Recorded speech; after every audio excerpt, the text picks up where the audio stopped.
बातमी जळगावमधून आहे। मतदानामध्ये हेराफेरी होत असून राहुल गांधींना साथ द्या असं आवाहन शिवराम पाटलांनी अण्णा हजारेंना केलं आहे। तर काही दिवसांपूर्वी पुण्यामध्ये अण्णा आता तरी उठा असे बॅनर झळकलेले होते। निवडणूक आयोगाने मतदान यादीमध्ये हेराफेरी केलेली आहे।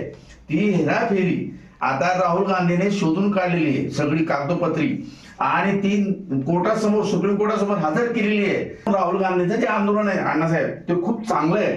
तर आमची अशी अपेक्षा, लोक काय म्हणतात की अण्णाने त्यावेळेला कसं काय समजा साथ दिली बुवा या लोकांना, RSS वाल्यांना, अरविंद केजरीवाल यांना, तर यावेळेला सुद्धा अण्णांनी साथ दिली पाहिजे। अण्णांचा मुख्य हेतू काय? लोकशाही वाचवणे। तर आमची अशी विनंती आहे, लोक असं म्हणतात अण्णा तुम्ही आता शांत झोपलेले आहेत, काँग्रेसच्या वेळेला तुम्ही आंदोलन केलं होतं। माझं असं म्हणणं आहे, आमच्या अण्णा आंदोलन करायला आजही तयार आहेत, फक्त त्यांची परिस्थिती खराब आहे, वय झालंय। अण्णा तुम्ही आशीर्वाद द्या की निवडणूक सुद्धा फेर झाली पाहिजे, स्वच्छ झाली पाहिजे, मतदार यादी स्वच्छ झाली पाहिजे।